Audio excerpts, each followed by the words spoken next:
The river was older than memory. Long before roads were carved into the land and borders drawn on maps, it had learned the shape of the valley by heart. It curved patiently through forests and plains, carrying the whispers of mountains in its cold, mineral-rich water. At dawn, mist rose from its surface like breath from a sleeping giant, softening the edges of the world and blurring the line between earth and sky. This was a place where time did not hurry. It observed. Along the riverbank, reeds bent with the current, their narrow leaves humming as water slipped past them.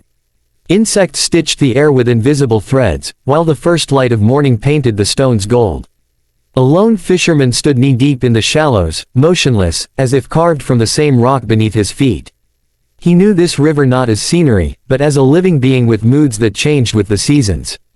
Some days it offered abundance, other days it demanded respect. Above the valley, the forest rose in layers of green, dense and breathing. Trees leaned toward one another, their canopies interlocking like clasped hands.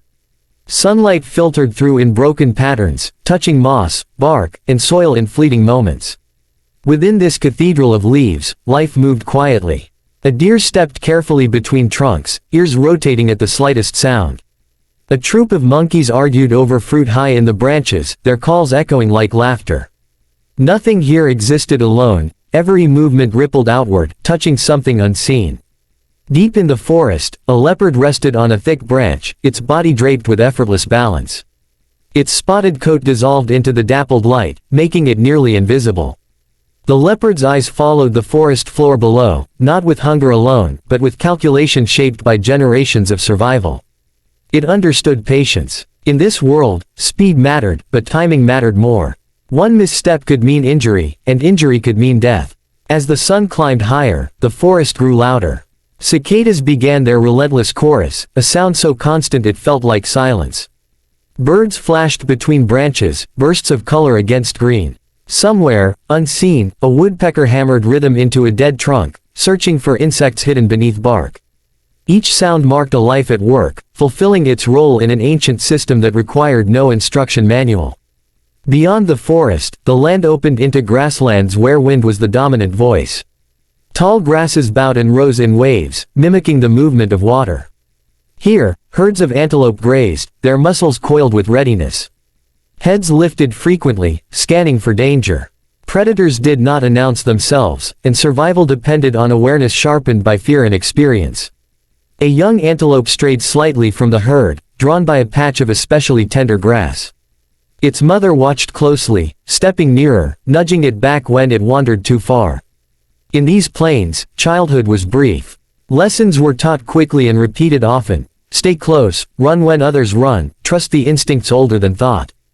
In the distance, dark shapes moved, lions resting under the sparse shade of an acacia tree. Their bellies were full for now, and they lay stretched out, conserving energy. Flies buzzed around them, daring to land, then fleeing with sudden wingbeats. Though relaxed, the lions were never truly at rest. Their senses remained tuned to the rhythms of the plains, aware of every shift in wind, every unusual sound. As afternoon heat settled heavily over the land, activity slowed. Even the wind seemed to pause. Animals sought shade or burrows, reducing movement to conserve water and energy. The river, however, continued its journey without pause, reflecting the sky like polished metal. Beneath its surface, fish hovered in cooler depths, their bodies flickering silver as they turned. A crocodile lay half-submerged near the bank, eyes and nostrils just above water. It appeared lifeless, a rough log among many, but beneath the surface, powerful muscles held it ready.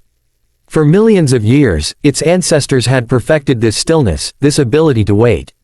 Time, for the crocodile, was not measured in minutes but in opportunity. Clouds began to gather toward evening, building towers of white and gray. The air shifted, carrying the promise of rain. Birds grew restless, their calls changing pitch. Far away, thunder rolled, low and distant, like the clearing of a great throat. When the rain finally arrived, it came suddenly, drenching the land with heavy drops that darkened soil and leaves alike. The forest responded instantly. Dry earth released a rich, sweet scent. Leaves shook and shivered as water struck them, shedding droplets in cascading showers. Streams swelled, feeding the river, carrying with them fallen leaves, seeds, and the stories of the land upstream. Frogs emerged, their calls rising in a jubilant chorus, celebrating a gift that meant life. In the grasslands, rain transformed dust into mud and green into brighter green. Antelope lifted their faces, letting water run along their muzzles. The lions stirred, blinking against the rain, their manes darkening and clinging to muscular necks. The storm washed the plains clean, resetting the stage for another cycle of pursuit and escape. Night fell quickly after the rain, bringing with it a different world. Stars pierced the sky, countless and sharp. The forest shifted from sight to sound. Nocturnal creatures took their turn. Owls glided silently between trees, their wing feathers designed to whisper rather than roar.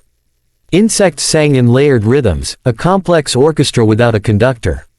The leopard rose from its branch and moved through the darkness like a shadow given purpose. Its paws touched the ground without sound, each step deliberate. In the night, it relied less on sight and more on a map of scents and sounds invisible to humans. Somewhere ahead, a rustle betrayed movement. The hunt began not with a chase, but with focus. Near the river, hippos emerged from the water, their massive forms moving surprisingly lightly as they grazed on land. They followed familiar paths, carved by repeated use, linking water to grass. Though often seen as comical by daylight, at night they commanded respect. Few animals challenged them, and fewer survived such encounters. In a small clearing, a human settlement lay quiet. Simple structures blended into the landscape, built with materials taken carefully, respectfully. A fire burned low, embers glowing softly. Inside one shelter, an elder lay awake, listening to the night. He had grown up with these sounds, learned their meanings. The cough of a distant leopard, the grunt of a hippo, the change in insect song before rain. To him, the wilderness was not chaos, but conversation. He remembered stories told by his grandfather, stories of times when the river ran lower, when animals moved differently, when humans took more than they needed and paid the price. Those stories were warnings, wrapped in memory. The elder wondered what stories would be told in the future, and whether they would speak of balance or loss. As the night deepened, the river reflected the stars, carrying their light downstream. Somewhere far away, beyond the valley, the water would join a larger river, then another, eventually reaching the sea. There, its identity would change, but its essence would remain, a traveler shaped by every place it had been. By dawn, mist returned, softening the world once more. The leopard had eaten. The antelope herd moved to new grazing grounds. The lions rose and stretched, greeting the morning with slow blinks. Life continued, not as a straight line, but as a circle, each ending feeding a beginning. This land did not need witnesses to exist, yet it had endured them for as long as memory stretched. It asked for nothing dramatic, only attention. To watch closely was to see that survival here was not about dominance, but about relationship, between predator and prey, water and earth, past and present. In that understanding lay a quiet truth: the wild was not separate from life. It was life, unfolding patiently, one sunrise at a time.